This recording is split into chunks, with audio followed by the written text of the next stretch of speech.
santificado sea tu nombre. La primera parte, Padre nuestro que estás en los cielos, es una invocación que hace el Señor Jesús enseñándole a sus discípulos de que el Dios que está en los cielos, en el cual creemos todos y cada uno de nosotros, es un Dios cuyo hábitat natural es el cielo, pero Él es nuestro Padre, que debemos sentirlo como si fuera nuestro Padre terrenal.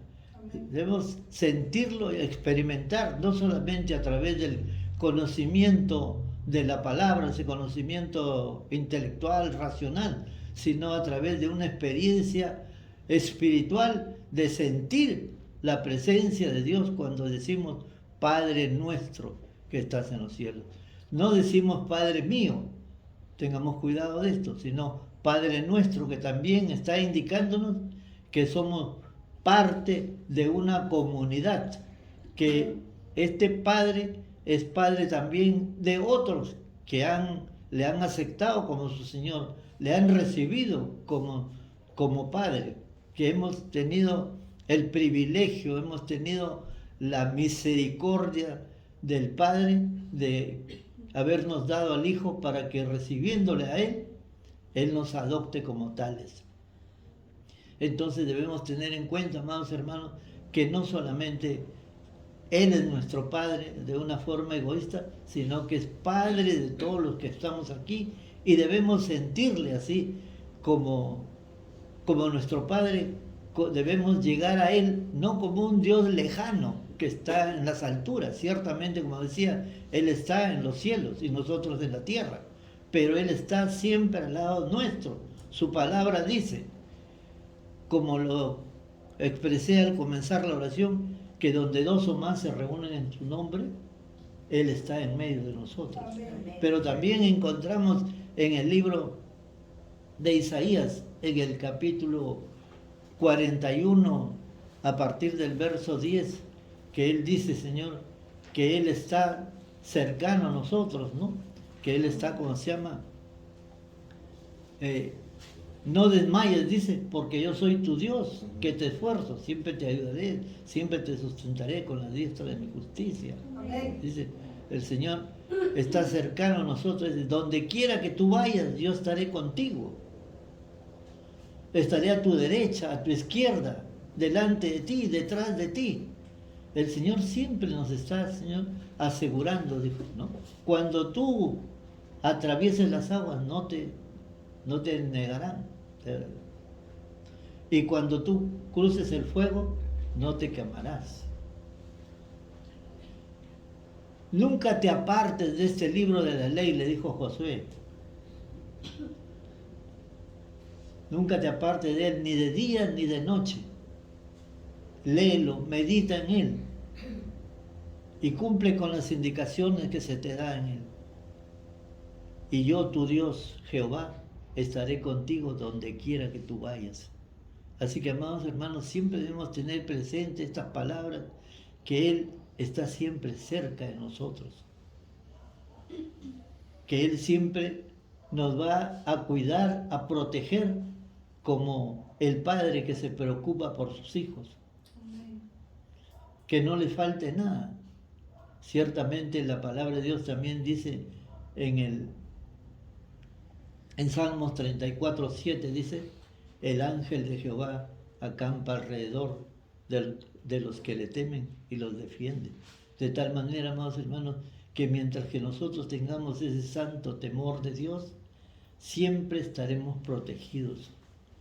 No necesitamos de guardaespaldas como otras personas que creen en sus propias fuerzas, sino que nosotros debemos enteramente confiar en la protección de nuestro Padre Celestial, porque Él es nuestro Padre. Así lo asegura nuestro Señor Jesucristo al enseñarnos que Él es nuestro Padre y que siempre debemos invocar el nombre de Él primero. Padre nuestro que estás en los cielos, pero al mismo tiempo estás en cada uno de nosotros, guardándonos, cuidándonos, protegiéndonos. Ese es el sentido que tiene, digamos, iniciar la oración de esta manera, siempre, amados hermanos, teniendo presente que Dios es primero que todo, amados hermanos. Amén. Y dice, santificado sea tu nombre. ¿Qué debemos entender porque el nombre de Dios sea santificado?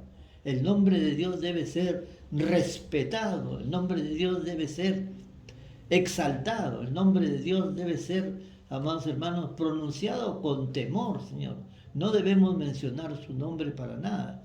La Sagrada Escritura dice bien claro en Éxodo 20, donde están los 10 mandamientos, hermano, dice claramente, no jurarás en vano el nombre del Señor. No lo podemos utilizar el nombre de Dios para cualquier cosa, amados hermanos. En el pueblo judío existía una altísima reverencia para el nombre de Dios, a tal punto que el pueblo mismo se olvidó de pronunciar el nombre del Señor porque tenían temor de decirlo.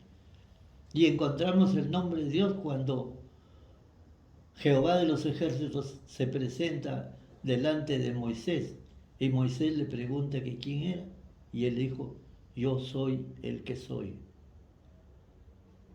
Con ese nombre el Señor se revela porque Él quiere decir que Él es, que Él ha sido y que Él será siempre. Yo soy el que soy, en presente, en pasado y en futuro. El nombre de Dios, pues hermanos, debe ser altamente referenciado, respetado.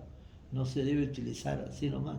Cuando hablemos y nos dirijamos a Él, tenemos que hacerlo con toda referencia. Su nombre debe estar santificado, quiere decir separado, apartado solamente para las cosas santas y sagradas con las cuales nosotros tenemos que acercarnos a Él también, estando con nuestros corazones limpios, ¿no? Con nuestros corazones lavados en la sangre preciosa del Cordero, para poder acercarnos a Él y pronunciar su nombre y decirle con todo respeto, con toda reverencia, Padre, Padre mío, Padre bendito. La segunda expresión dice, santificado sea tu nombre, venga a nosotros tu reino y hágase, Señor, tu voluntad, así en la tierra como en el cielo. Venga a nosotros tu reino. Ese es el deseo grande, más grande e inherente en todos los cristianos que han entendido y comprendido la misericordia y el amor de Dios. Que venga su reino, porque anhelamos el reino de Dios, sabemos que es un reino de justicia, un reino donde Dios al reinar será un reino de amor, un reino de paz, un reino de equidad, un reino que será con una gobernación para todos en igual. Pero también debemos entender, amados hermanos, que ese es un reino en el futuro, pero en estos momentos también el reino de Dios está en medio de nosotros. Jesús dijo que el reino de Dios estaba con nosotros. ¿Y qué quiere decir esto, amados hermanos? Que todos los que somos creyentes, todos los que somos cristianos, tenemos que tener en cuenta que esta no es solamente una petición, decir, Señor, que venga tu reino, sino que son unas palabras, Señor, que nos comprometen profundamente a vivir como auténticos cristianos, que debemos poner por obra su palabra, que debemos dar testimonio con nuestro comportamiento frente a los que no son creyentes, demostrarles que el Señor nos ha transformado, nos ha cambiado, que Él es el Todopoderoso, que sobre todo, más allá de hacer milagros, Él hace el más grande milagro, que es transformar nuestra vida, sacarnos del mundo del pecado y llevarnos a su presencia. El reino de Dios está en medio de nosotros, amados hermanos, y tenemos que hacerlo, que el mundo vea y entienda que sí, realmente el reino de nosotros está, el reino de Dios está en medio de nosotros, Señor, que Él cambia, que Él transforma, Señor, que Él nos puede hacer nuevas criaturas. Por eso su palabra dice bien clara. Amén. En 2 Corintios 5:17 dice, de modo que si alguno está en Cristo, nueva criatura es. Las cosas viejas pasaron, ahora todas son hechas nuevas. De tal manera, amados hermanos, que debemos hacer que esta palabra se haga realidad en nuestras vidas, Señor. Y debemos mostrarle al mundo que esto es ciertamente real, ¿no? Para eso el Señor nos ha llamado, para que trabajemos en este sentido, amados hermanos, para que seamos responsables, ¿no?, de lo que decimos al orar el Padre Nuestro. No solamente, como les digo, son simplemente peticiones, sino es algo que al expresarlo nos comprometemos constantemente a Dios, y tengamos cuidado que lo que le prometemos a Dios tenemos que cumplirlo, hermano, porque de lo contrario el Señor nos tomará cuentas un día de lo que decimos y de lo que hacemos, de las muchas cosas que decimos y no hacemos, son consideradas muchas veces como pecados, Señor. Así que tengamos presente, amados hermanos, esta petición, que no solamente es una petición, como vuelvo a repetir, sino que es un compromiso con nuestro Dios de poner por obra su palabra. Y dicen que venga tu reino y hágase tu voluntad, así en la tierra como en el cielo. Qué lindas palabras, hermano, que Dios haga su voluntad. Pero qué bonito, qué fácil es decirle: Señor, haz tu voluntad en mí, haz tu voluntad acá en la tierra, haz tu voluntad con los demás, pero a mí no me toques, porque yo quiero hacer mi voluntad, ¿no? Que el Señor haga su voluntad en la tierra significa, amados hermanos, que nosotros tenemos que rendirnos totalmente a Él. Amén. Que tenemos que dejar de lado nuestra voluntad, que ya no podemos ejercer nuestra voluntad. ¿Por qué? Porque se supone que si somos creyentes, que somos cristianos, que confiamos en el Padre, que Él es más sabio que nosotros, que Él todo lo sabe, conoce el pasado, el presente y el futuro, entonces debemos confiar nuestro destino, nuestra trayectoria cristiana en las manos de Él. Entonces que Él haga su voluntad por encima de la nuestra, porque eso significa que nuestro futuro está asegurado por obediencia. Por eso, amados hermanos, qué importante es obedecer. Debemos obedecer y dejar las consecuencias de la obediencia en las manos del Señor. Amén. Porque eso significa ¿qué? Que iremos a su presencia por la obediencia. La obediencia tiene su recompensa, amados hermanos. Así que no digamos simplemente: Señor, haz tu voluntad en la tierra, así como se hace en el cielo, sino que también eso significa que nosotros tenemos que doblegarnos delante de Él, rendirnos a Él y vivir una vida en la plenitud del Espíritu. Ya no podemos vivir en la carne, amados hermanos, tenemos que vivir en la plenitud del Espíritu. Hágase, Señor, tu voluntad en la tierra, así como en el cielo. El pan nuestro de cada día, dánosle hoy. Qué hermoso, hermanos, que podamos tener esa confianza en el Señor, que Él es nuestro sustentador. Amén. Lamentablemente, en estos momentos, Señor, la tierra está tan invadida de creencias y de filosofías humanas en las cuales el hombre ya no tiene confianza en Dios, no tiene dependencia de Dios. Él quiere trabajar, si es posible, las 24 horas del día, porque no cree en la provisión de Dios. Sin embargo, la palabra nos enseña constantemente y permanentemente, a través de varios ejemplos. En el Antiguo Testamento y en el Nuevo encontramos que Dios es proveedor de todas nuestras necesidades. El Evangelio de Mateo, en el capítulo 6, verso 33, dice: primeramente buscad el reino de Dios y su justicia, y el resto será añadido. Hemos cantado también esta alabanza ahora, pero muchas veces simplemente decimos: buscad el reino de Dios y su justicia, y el resto vendrá. Pero no tenemos tiempo para las cosas del Señor, no tenemos tiempo para orar, no tenemos tiempo para estar en el culto, no tenemos tiempo para visitar a nuestros hermanos y alentarnos unos a otros, no tenemos tiempo para todas las cosas que son espirituales, no tenemos tiempo para ayunar, para vigilar, no tenemos tiempo. Y el Señor, ¿qué dice? Primero busquen el reino de Dios y todo el resto yo me encargo. La primera enseñanza que tenemos en el Antiguo Testamento es, amados hermanos, cuando nuestro Creador saca al pueblo hebreo de Egipto y lo hace cruzar el Mar Rojo. Cruza el Mar Rojo, llegan al pueblo prometido, a la tierra prometida. Y el Señor los alimenta durante 40 años. 40 años, amados hermanos, los alimenta con el maná. Todos los días el pueblo de Dios recogía su alimento, que era el maná, que era una especie de semillita como la de la semilla del culantro, muy pequeña, con un sabor muy agradable. Aproximadamente, según los teólogos, serían más o menos 2 millones de personas, entre hombres, mujeres y niños, ancianos, que recogían su comida todos los días, solo la porción que deberían ellos consumir, nada más, no podían recoger más, porque el exceso se malograba. Solo el día viernes podían recoger 2 porciones para el día sábado, una para el viernes y una para el sábado.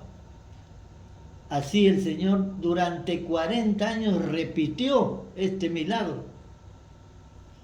Lo leemos, lo hemos visto posiblemente en muchas películas, el milagro que Dios ha hecho. Y lo encontramos en el libro de Éxodo.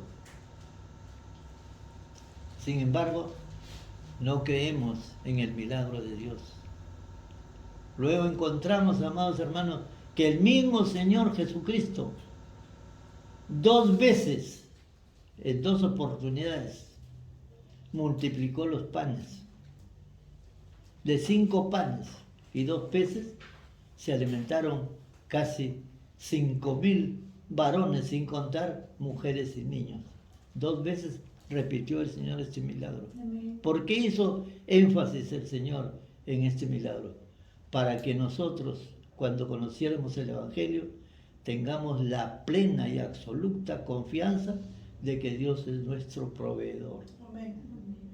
De que mientras estemos con Él, mientras que le seamos fieles, mientras que obedezcamos su palabra, nunca nos faltará alimento, más hermano.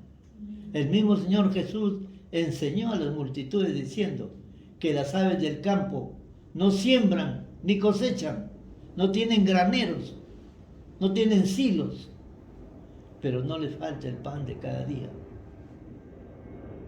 Y Salomón, con toda su riqueza, todo su poder, todo el prestigio que él tenía, nunca pudo vestirse como uno de los lirios del campo, como la belleza de las flores.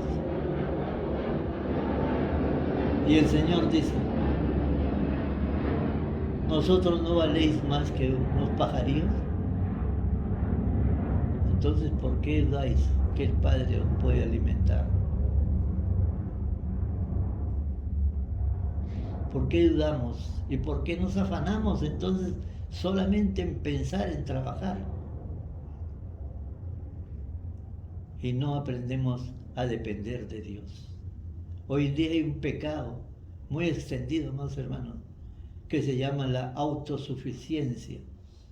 Yo solamente pienso que yo soy el único que puede proveer para la casa. Si no trabajo, no como.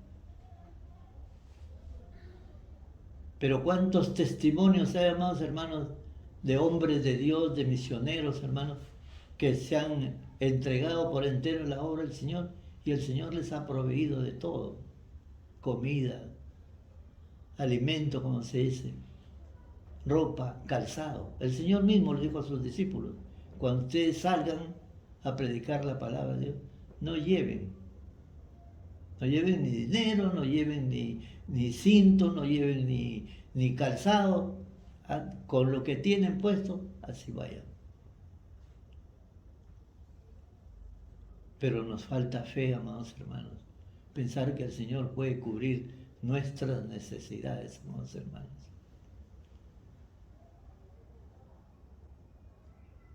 El hecho de pedir el pan de cada día significa que tenemos que aprender a vivir, hermanos, con una total dependencia de Dios. Dios está gritándonos a nuestros oídos: aprendan a depender de mí. Yo soy el que lo sustenta. Yo soy el dueño del universo. Yo soy el creador de todas las cosas, el que da el alimento. Y tenemos que aprender, amados hermanos, a trabajar lo necesario, amados hermanos. No desesperemos, no desconfiemos del Señor. Trabajemos nuestras 8 horas como es normal. No nos afanemos y busquemos de Dios. Y buscando de Dios, Él suplirá nuestras necesidades. Aprendamos a vivir en total dependencia de Dios. Por eso pongamos en práctica esa bendita palabra que dice: primeramente buscad el reino de Dios y su justicia, y el resto será añadido, amados hermanos. Yo les digo por experiencia personal, hermanos, pongan en práctica esta palabra de Dios y pronto verán el fruto, pronto tendrán la experiencia de que Dios es un Dios que cumple su palabra. Él ha dicho: yo no soy hombre para mentir, ni hijo de hombre para arrepentirme de lo que he prometido. De tal manera, Señor, que la palabra del Señor se cumple sí o sí. Danos el pan nuestro de cada día. Bendito sea el Señor. Gloria a Dios. ¿Y qué más sigue? Perdónanos, Señor, nuestras deudas. Bendito sea el Señor. La esencia del cristianismo, hermanos, está en esta bendita palabra. Perdónanos, Señor. Perdónanos, así como nosotros perdonamos a nuestros deudores. Y no nos dejes caer en tentación después. Perdónanos, Señor. La palabra de Dios, amados hermanos, nos enseña que si no perdonamos nosotros, tampoco el Señor nos va a perdonar a nosotros. Y debemos partir, Señor, de que el Señor nos ha perdonado todos nuestros pecados, toda nuestra vida pasada, nuestra terrible vida pasada porque antes de recibir a Cristo estábamos en el mundo, en pleno pecado, viviendo en la plena carne, viviendo sin ley, sin Dios. Y Él nos ha recibido sin ningún requisito, excepto que nos arrepintamos y que aceptemos a Jesucristo, su Hijo. Y de esa manera Él nos ha librado de la condenación eterna, Señor. Y nos ha dado vida eterna en Cristo Jesús, porque antes estábamos muertos, amados hermanos. Tenemos que tener conciencia de esta realidad, que antes nosotros estábamos destinados a morir y a estar en el infierno. Pero al aceptar a Jesucristo, nos ha dado vida eterna. Romanos 6:23, si no me equivoco, dice: la paga del pecado es muerte, mas la dádiva o el regalo de Dios es vida eterna en Cristo Jesús. Amén. El Señor Jesús dijo en una oportunidad: ¿de qué le vale al hombre ganar todo el dinero y la fama que pueda haber en el mundo si pierde su alma? El mejor negocio que hemos podido hacer los que hemos recibido a Jesucristo como nuestro Salvador personal es haber ganado la vida eterna, Señor. Y el Señor nos ha perdonado nuestros pecados, permitiéndonos ganar lo más grande que puede anhelar el ser humano, es tener la vida eterna. Y así como Él nos ha perdonado, el Señor nos pone esa condición, amados hermanos, que nosotros tenemos que también perdonar. La esencia del cristianismo justamente es el perdón. sin perdón, Señor, sin perdonar a los demás, el Señor no va a escuchar nuestras oraciones. El Señor Jesús dijo, cuando tengas algún problema con tu hermano, anda, deja tu ofrenda y anda primero, arregla con tu hermano y después ven y trae tu ofrenda. El Señor no acepta ningún trato personal con Él si nosotros tenemos algún problema con algún hermano, con alguna persona. Aunque esta persona no sea creyente, no debemos tener ningún conflicto con él. Ahí, en ese caso, todavía debemos esforzarnos más a no tener conflictos con ninguna persona que no sea creyente, porque es ahí el cristiano que debe demostrar su amor, que debe demostrar que Él es hijo de Dios y que los cristianos nos caracterizamos por amarnos unos a otros. Al que nos hace daño, a ese es el que más debemos amarle y perdonarle. ¿No dice acaso la palabra de Dios, combate el mal haciendo el bien? La única forma de combatir el mal es haciendo el bien, amados hermanos. Por eso Jesucristo lleva a la máxima expresión de amor en la cruz. Ahí es donde Él nos enseña la importancia que tiene el perdón, amados hermanos. El pueblo que lo había crucificado, que lo había estropeado, que lo había maltratado, que había hecho con Él lo que quisieron, Él ahí en la cruz, al lado de dos delincuentes, uno que gracias a Dios reconoció su falta, pero el otro que se burlaba y se insultaba al Señor. A todos ellos, Él dijo, Padre, perdónalos porque no saben lo que hacen. Siempre debemos tomar, amados hermanos, de estas palabras de nuestro Señor Jesucristo, que los que nos hacen algún mal, algún daño, justamente es porque no saben, porque ignoran, porque desconocen el amor de Dios. Y nosotros debemos estar siempre listos a sacrificarnos para que aquellas personas puedan también un día lograr conocer a Dios. Y eso significa, amados hermanos, desprendernos de nuestro egoísmo. Y eso es lo que significa perdonar. Por eso tenemos que perdonar. Padre, perdónanos, así como nosotros perdonamos a nuestros deudores. No es simplemente una petición en la cual el Señor nos ayude a perdonar, porque no es fácil perdonar. Siempre el orgullo se va a oponer, pero es una frase, una petición que nos compromete a esforzarnos extremadamente con nuestras propias fuerzas y con la ayuda del Espíritu Santo para que podamos perdonar a los que nos ofenden, para que podamos perdonar a los que nos hacen daño. Porque fácil es perdonar cuando nosotros reconocemos que somos los culpables, pero cuando no somos los culpables, ahí está la dificultad. Y eso es lo que tenemos que vencer. La única forma de demostrar que realmente somos discípulos de Cristo es que podamos perdonar, amados hermanos, y que no tengamos conflictos ni desavenencias con las personas, sobre todo con los más cercanos a nosotros. Perdónanos, Señor, nuestras deudas, así como nosotros perdonamos a nuestros deudores. Que no seamos metidos en tentación porque reconocemos la fragilidad de nuestra naturaleza humana y pedimos que el Señor fortalezca nuestra vida.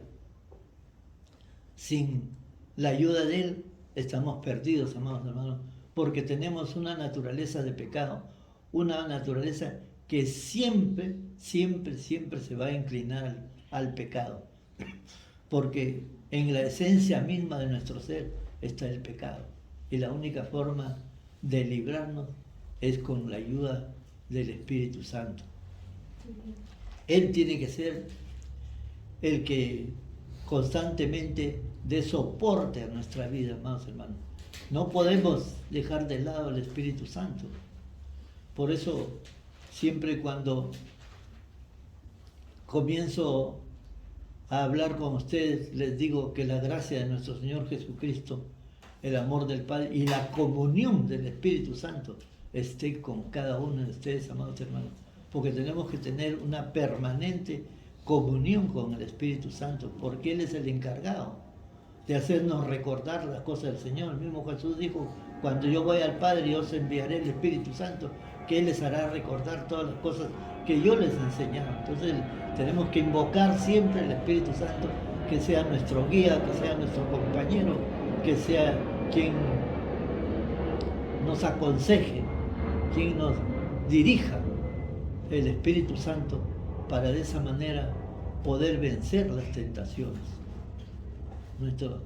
Nuestro cuerpo, nuestra naturaleza humana está siempre inclinada, Señor, a vencernos el pecado, pero con la ayuda de Cristo Jesús y con la ayuda del Espíritu Santo, amados hermanos, podremos vencer siempre. La palabra del Señor dice, todo lo puedo en Cristo que me fortalece. ¿Quién nos fortalece? Jesucristo. Y no nos metas en tentación, mas líbranos, Señor, del mal. Amén. Mas líbranos del mal. El texto en hebreo dice, líbranos del malo, del Satanás. Nosotros sabemos, amados hermanos, por la revelación de la palabra del Señor, que aparte de este mundo físico que nosotros podemos ver, sentir, oler, tal, hay un mundo espiritual, un mundo que lucha contra nosotros, un mundo que quiere destruirnos. La palabra de Dios en el libro de Efesios, en el capítulo 6, verso 10, dice que tenemos potestades, que tenemos principados, que tenemos potestades, gobernadores de las tinieblas, y también tenemos ejércitos de espíritus malignos que están totalmente rodeándonos, amados hermanos, que están luchando para vencernos. Y por eso decimos, líbranos del mal, Señor. Líbranos de todas estas fuerzas invisibles, Señor, que están en contra de nosotros. Pero la palabra del Señor nos ha dado también, así como nos revela de qué estamos rodeados y cuál es el peligro, también nos ha dado las armas para luchar contra ellos.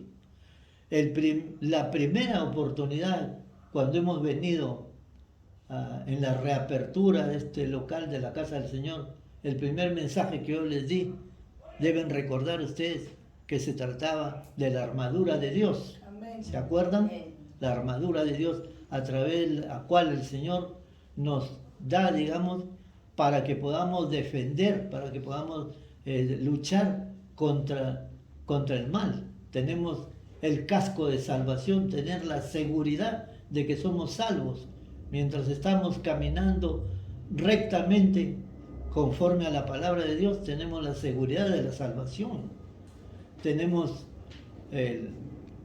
la espada de doble filo, la espada, ¿cómo se llama?, que es la palabra de Dios. Tenemos, por eso, amados hermanos, que leer todos los días la palabra de Dios, estudiar la palabra de Dios, aprender de memoria la palabra de Dios, poner en práctica la palabra de Dios, porque esa es una arma poderosa, la espada del Señor. Amén. Espada de doble filo, que corta, dice, el alma, el espíritu, las coyunturas, y discierne los pensamientos y las intenciones del corazón.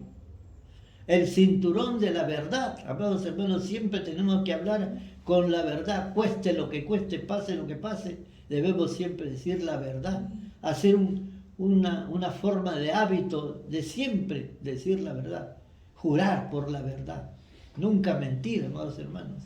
Debemos hacer de esto, digamos, un valor importante en nuestra vida. La coraza de justicia. También, Señor, todos nuestros actos deben ser justos, equitativos, no aprovecharnos de ninguna circunstancia ni de nadie. Nuestra vida debe ser, en ese aspecto, una vida ejemplar.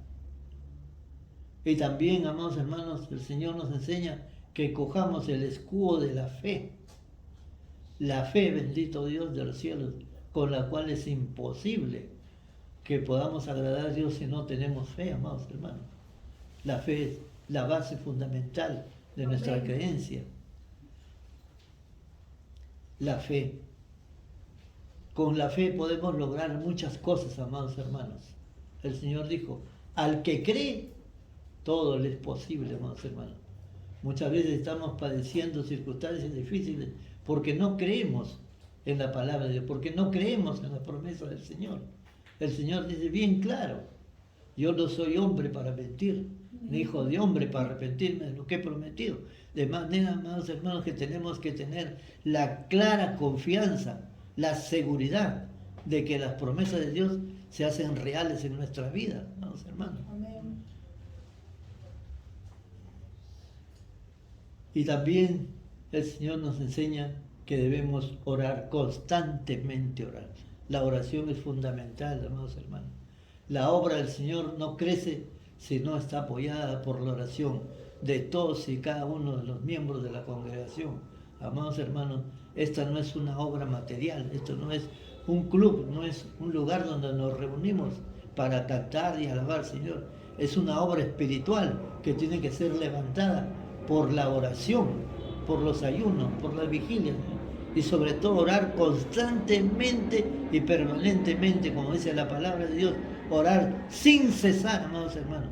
Mientras vamos haciendo nuestras cosas, tenemos que ir teniendo la palabra en nuestra mente, en nuestros corazones, orando los unos por los otros para que el Señor nos dé fortaleza.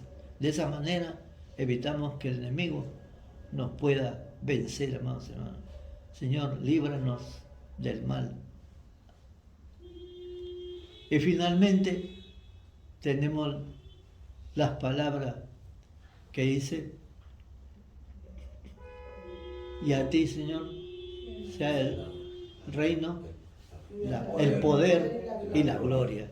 El reino, el poder y la gloria. El Señor es nuestro Padre, pero también es nuestro Rey. Al final de esta oración tenemos que reconocerle como nuestro Rey, como nuestro soberano, aquel que tiene toda potestad sobre nosotros, aquel que Él nos puede dirigir, mandar, ordenar, y a nosotros solo nos queda obedecer. Cuando decimos que Él es nuestro Rey, quiere decir, amados hermanos, que estamos totalmente dispuestos a obedecer lo que Él nos mande. ¿Y qué significa esto? Que tenemos que poner en práctica su palabra. Tenemos que aprender a poner en práctica su palabra. Ya no ser simplemente oidores ni recibidores de la palabra, sino que tenemos que esforzarnos. Tenemos un compromiso con el Señor. Por eso decía, amados hermanos, cuando oramos el Padre Nuestro, no nos estamos dando cuenta de lo que estamos haciendo. Estamos pidiendo. Muchos dicen, hay peticiones en la palabra, Señor. No solamente son peticiones, son compromisos de fidelidad y de lealtad a lo que estamos diciéndole al Señor. Entonces, amados hermanos, reconozcámoslo como nuestro Rey y vivamos en la plenitud del poder de Dios. Vivimos por el poder de Dios. Vivimos en salud por el poder de Dios. Él nos cura, Él nos sana. Él es el Señor de nuestra vida. Amén. Él es todopoderoso. Él nos transforma, Él nos cambia. Vivimos en la plenitud de su poder. Tenemos que reconocer el poder de Dios. Y toda la honra y toda la gloria solamente le tenemos que dar a Él, porque no hay otro igual. Amén. Solamente Él es Dios. No reconocemos a nadie más. El único Dios que hay en el universo. El único que es digno de recibir honra y gloria. El único que ha creado todo lo que está alrededor nuestro. Él es el Señor. Y a Él tenemos que darle, amados hermanos, toda la honra, toda la gloria, todo el honor, porque Él es nuestro Señor, nuestro Rey. Y a Él levantemos nuestras manos para darle toda la gloria, tal como dice su palabra en Isaías 43:7, dice que Él nos hizo, Él nos creó, Él con el propósito de darle a Él toda la honra y toda la gloria, porque para Él eso nos ha creado, para que le glorifiquemos. Y levantamos nuestras manos y en el nombre del Padre, del Hijo y del Espíritu Santo le damos al Señor toda gloria en torno a su nombre. Gloria a Dios. A su nombre. Gloria a Dios. A su nombre. Gloria a Dios. Palmas para el